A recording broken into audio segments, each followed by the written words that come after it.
Hello, angels, demons, innies, outies, and in-betweenies. I'm replanting my flower.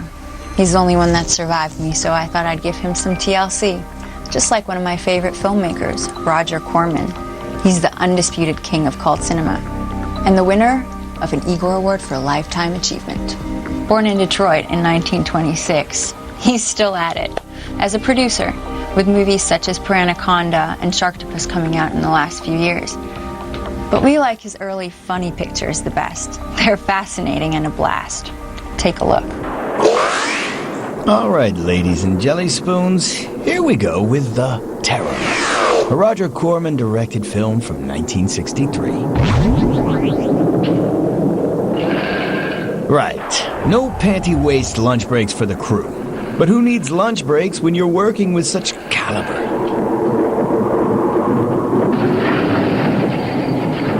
This film was one of the last for horror legend Boris Karloff, and here is the great man himself. Seen here wishing he'd paid extra and installed double-glazed windows a long time back, instead of having to come and pull down the shutters to keep out the noise when there is a violent electrical storm, which is more or less every night around here, probably.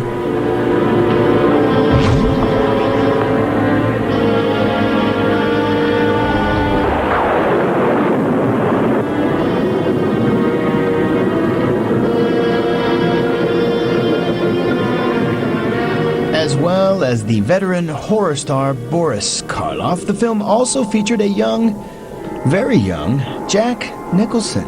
Indeed, Roger Corman gave a head start or first break to any number of Hollywood stars. Dennis Hopper, Robert De Niro, Ron Howard, and David Carradine all got their start or did some of their early work with this amazing journeyman. In fact, here's one of them now. Just kidding. The Terror. Yeah. In case you don't recognize him, that's Jack, from back in the day. Way back in the day, that is. I'm a weary, disillusioned soldier, and you're the only pleasant sight that I've seen in 7 months. Go ahead, it's permitted for you to laugh. I bet you say that to all the girls. Wait, you haven't told me your name. My name's Elaine. Come on, I want to show you something. No, it got his attention. What is it she wants to show him exactly? Pebbles? Seashells? Microscopic life forms? Pond scum, perhaps?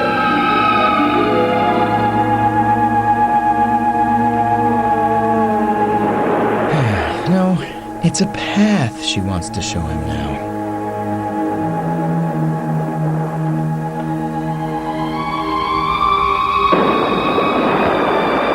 Marvelous how spooky music makes everything so, well, spooky. Take a perfectly innocent, everyday run along the beach, add spooky music, and suddenly it turns into a ghost train on Carnival Day. Where are you going? Where are you going? Went back to the motel. Elaine, what's wrong?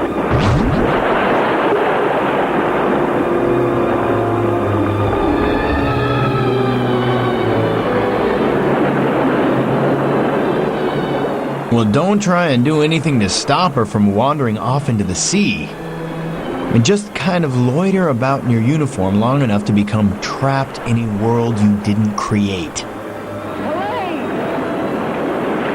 Jack Nicholson's voice hadn't quite broken when he made this movie. He was so young. Alright, so now he actually decides to do something. Midnight movie logic at work here, no doubt. Now, wouldn't you know it, halfway through plunging into the raging torrents in search of a strange girl, you get attacked by a crow. Trouble is, we don't actually see that much of it. The crow attack, I mean. Well, there just weren't that many computer-animated crows flying around in 19th century Francifornia.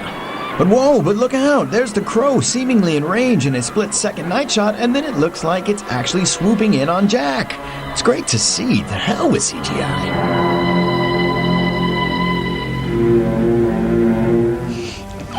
Jack Nicholson in The Terror. You know, midnight movie lovers, we all have skeletons in the closet. But Jack Nicholson as Lieutenant Duvalier has more than a few. We'll get back to that a bit later in the show. But right now, let's take a look at one of Roger Corman's first films ever directed. And what a wicked title. Brace yourselves for a bucket of blood. The story of a bucket of blood is an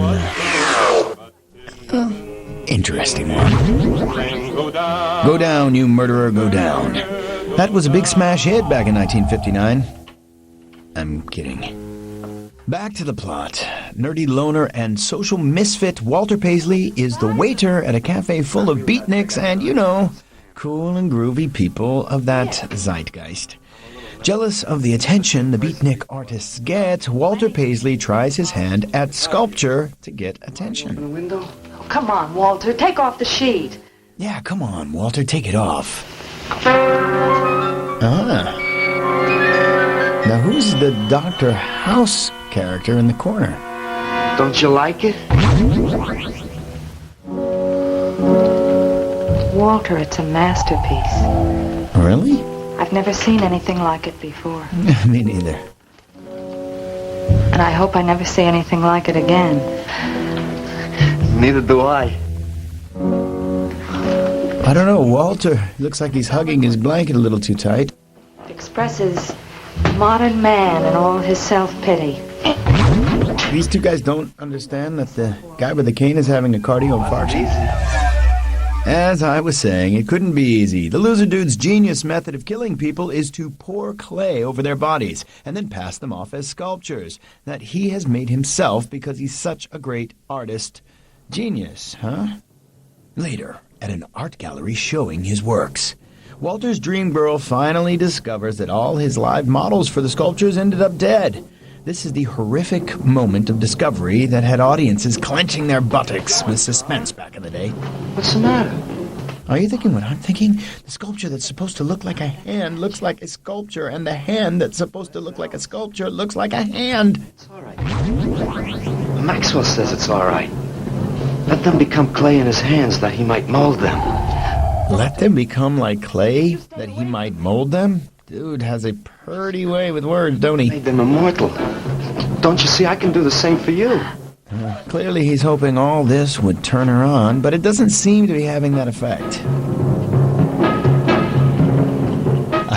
The highly suspenseful running music, track 37A.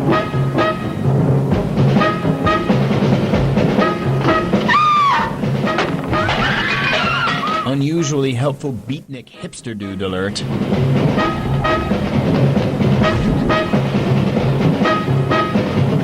Call Valdez. Have him send some cars. I'm going at the face. I'm going with you. Hey, man, what is the score? Walter Paisley's a murderer. Ah, man, I saw him chasing Carla down the street. Yeah, beatniks and squares, working together to save humanity. Poor old Walter Paisley kills himself before the police can get to him. It's a nice twist on a conventional ending. One thing that Corman's early movies had in common was a great sense of humor. He also had a way with the dollar. This is a guy who wrote a book called How I Made 100 Movies in Hollywood and Never Lost a Dime. So, after he rapped on A Bucket of Blood, he had the idea of using a lot of the same sets and actors to make another movie. This movie was called Little Shop of Horrors, and it went down in history as one of the greatest comedic horror movies ever made. Watch and see why. You heard of people talking to plants, right? But not the other way around, I guess. Anyway, yeah, believe it or not, Little Shop of Horrors was made over 2 days and 1 night, and people are still talking about it all these centuries. I mean, decades later. It's been remade, of course, into a film with Steve Martin and Rick Moranis, turned into a Broadway musical, the whole 9 yards. You said that. You can talk. I got a talking plant. Say it again. Now here's why. The nerdy nerdster here is Seymour Krelboyne. An uncompromising name for a miserable florist store assistant with a domineering mother and no future. Poor Seymour's only outlet for his frustrations and creativity is cultivating man-eating plants. I just killed a man. I'm a murderer. You think it's fun to be a murderer? You think it's fun to haul around a sack full of food? Oh, no, Junior. What kind of guy do you think I am? I'm starved. Well, maybe just a snack. Maybe just a snack? What's in the bag, though? Huh. It looks like someone must have given him a hand. Either that or he just took it. Don't even ask how he got the body part. Now that is what It looked for a moment like that guy was sitting in front of his laptop, but no, he's just chowing down. This is Gravis Mushnick, who is the owner of the florist store. But of course, he has no idea that his poor sap of an assistant is raising a man-eating plant right under his nose. Most people don't like to go to the dentist, but I rather enjoy it myself, don't you? I mean, there's a real feeling of growth, of progress. Jack already showing some of his more perverse tendencies. I'd almost rather go to the dentist than anywhere, wouldn't you? Now, in this scene, the hapless Seymour has just accidentally killed his dentist. He's always accidentally killing people in this film, is Seymour Krelboyne. So anyway, now he has to pretend to be the dentist. Unfortunately, there was a dream patient booked for surgery that particular afternoon. Oh my God, don't stop now! Well, I made a lot of holes and now I gotta fill it up with this here silver stuff. Well, aren't you gonna pull any? Well, Oh, go on. well, your mouth.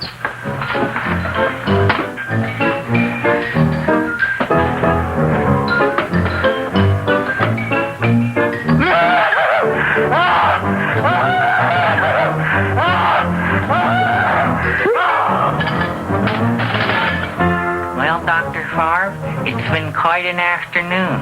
I can truly say I've never enjoyed myself so much. I'll recommend you to all my friends. Thank you. Bye. Bye now. Dr. Favre, the dentist. Wouldn't you just run a mile? By the way, what did the sadist say to the masochist when the masochist said, "Hurt me"? Moving right along. Oh, take it easy, Dracula. What do you think I'm carrying here, my dirty laundry?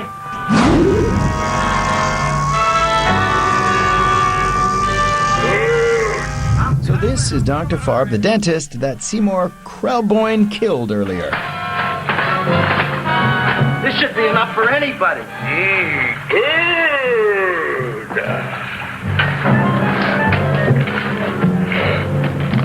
Well, goodbye, Dr. Favre. Feed me. What? Put me in the pot. Okay. Coming up, I've got a spoiler from Little Shop of Horrors that you're going to love. Plus some other schlocky horrors from the King of Pulp, Roger Corman. But you'll have to wait until after the break. Until then, be careful not to get eaten by a plant.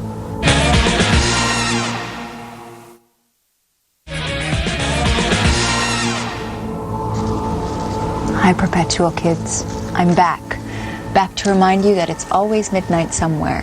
Tonight we're looking at some of the early movies directed by Roger Corman. Little Shop of Horrors, which was made in just 3 days, was remade as a musical in 1988, starring Steve Martin and with Bill Murray reprising the role of Jack Nicholson. But you know me, or you should by now. I always liked the original best, and with special effects like the ones coming up, who wouldn't? Mr. Krelboyne, the sun is going down now, and you do think those buds are going to open? I hope so. Because if they don't, Mr. Krelboyne, we shall just have to present the award at another time. Oh, it's starting to open. Here comes the freak show. Set the controls for the heart of the sun. Midnight movie bliss. Look, the first bud is open. Is that a face? Yeah. That looks like a face to me. The victims' faces, eh? Well, they do say you are what you eat.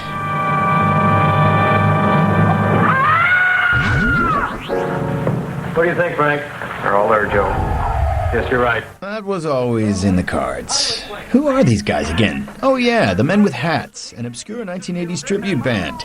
Anyway, they look like they're here to bust this whole thing up Gangster Squad style. Yeah, right. Let's catch him. Looks like they're getting away, Joe. Let's catch them. Yeah, because that's what you do when the bad guys get away. You catch them. Anyway, you can just sit back and relax now and enjoy a slapstick climactic chase scene through the sleazy part of town.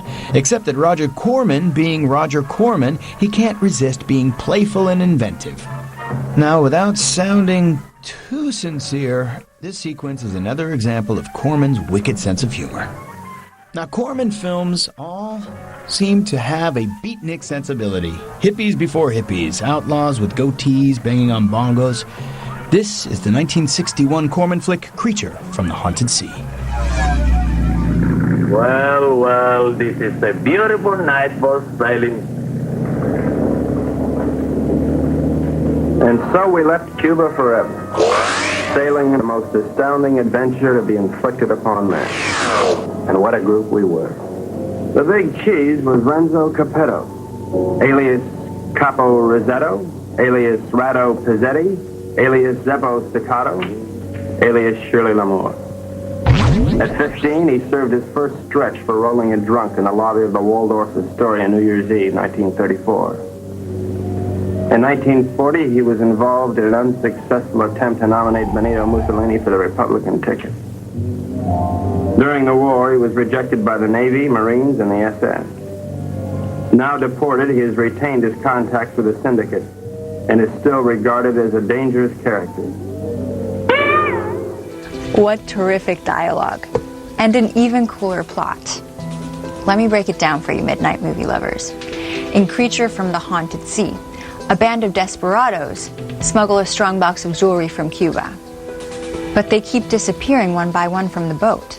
The captain, the brilliantly written and acted Renzo Capetto, says that a sea monster is responsible for the strange and violent deaths. In fact, Renzo Capetto believes in the sea monster as much as he believes in Santa Claus. Irony. Oh, the cruel irony. Roger Corman was quoted once as saying that a movie monster should always be bigger than the leading lady. Let's see if that's true in this next enthralling sequence from Creature from the Haunted Sea. Had at last found the strongbow. And the unknown partner had found Renzo Capetto. Wait, aren't we going to get at least one close-up on the sea monster here? Wait for it. Wait, he looks like a cross between one of the Muppets and an old floor mop with a couple of ping pong balls hidden away under its dreadlocks. Ugh. Anyway, don't tune out because any minute now there'll be a surprise. Yes, coming up, an Igor Award for Best Surprise Attack by a Completely Unconvincing Amphibious Creature. How exciting. Now there's the loot, just in case you'd forgotten while you were mucking about on Twitter and Facebook.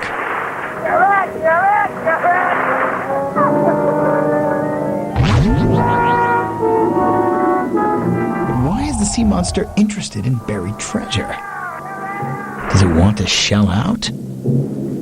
Shell out and buy a more convincing sea monster costume? I'm tired of this stupid outfit. I want something a bit more scary.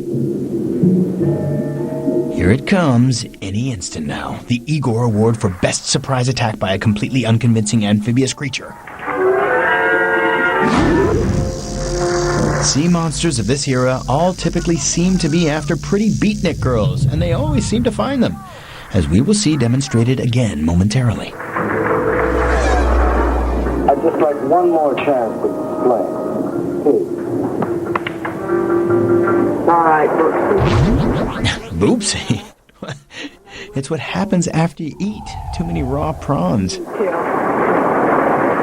love you till the day I die. There you go. The priest. Next time someone complains to you that special effects and overly expensive CGI are all ruining movies, you sit them down and you show them this sequence. Corman's early films had some fun storylines, cool characters, and some of the worst, most unconvincing monsters in motion picture history. No doubt about that. At the same time, though, how fabulous. That's it. The fellow making his getaway with his best gal is actually Robert Towne, the legendary Hollywood screenwriter who went on to become toast of the town in the 1970s.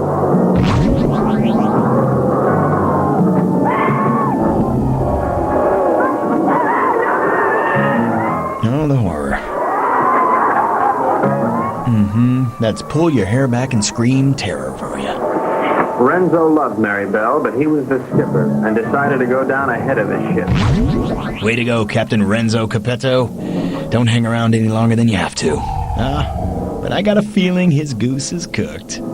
This truly is just another slice of Max's Midnight Movies gold that we got here, folks. Scenes of intestine-churning horror in Roger Corman's Creature from the Haunted Sea. So, what we've got here is what you might call the extended chase sequence. Not the extended chase sequence, that's on the DVD extras. Anyway, in typical midnight movie style, nobody seems to be in any particular sort of hurry here. Hey, yeah, let's run away from the creature, but let's not be in too big of a hurry about it. Alright, this is easily my favorite bit of the whole movie. That's what I'm talking about. The Creature from the Haunted Sea was one of Roger Corman's lesser-known works. Now, as the 1950s turned into the 1960s, turned into the 70s, he turned away from directing and focused on distribution. He introduced all sorts of European art house cinema to the American movie-going public. Now in his 80s, he continues to produce genre movies. You gotta love him for that. Now, story has it that as a producer, Corman used to tell young directors like Francis Ford Coppola and Ron Howard, "Do a good job for me on this picture, you'll never have to work for me again." Isn't that special? Let's take another look at one of Corman's first color pictures, The Terror. Yes, there he is again, Jack. Jack Nicholson as he was back in the 1960s, getting stoned. I mean, getting stoned as in all these rocks falling on him. Heaven forfend we should cast aspersions on anyone's character on this show. Anyway, haven't you seen Easy Rider? As you may recall, if you were paying attention earlier in the show, which I highly doubt, in The Terror, Nicholson plays a French officer from Napoleonic times who gets separated from all his men. Yeah, he gets separated from all his men, probably because paying for all those extras in their uniforms would have taken the film way over budget. Anyway, on the coastline, the horny young officer meets a strange but strangely attractive girl, who then disappears on him. But ladies' man Jack isn't giving up on finding her. At least, not yet. Funnily enough, the Napoleonic soldier has a 60s Beatles-inspired haircut. And doing a fine job of it, too. Ah, Jack. Was he ever so young or kind of dorky looking? It seems hard to believe. No. So anyway, you'll recall Jack is out looking for the mysterious girl, so of course he rides towards the first spooky-looking castle he can find.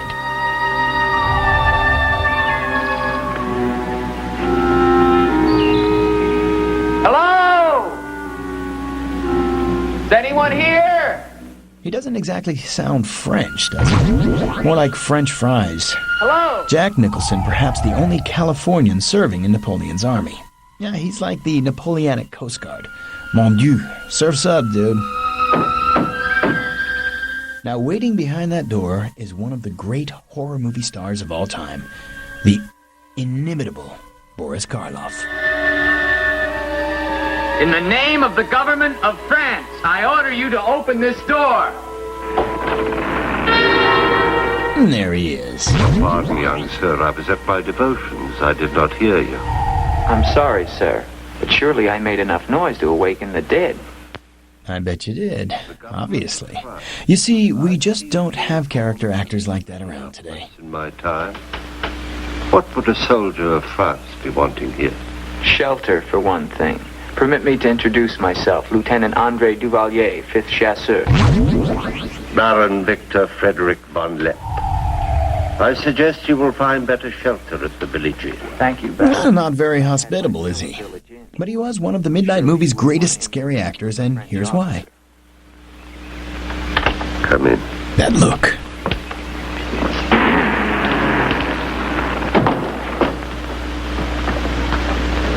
What you see, Lieutenant, are the remains of a noble house.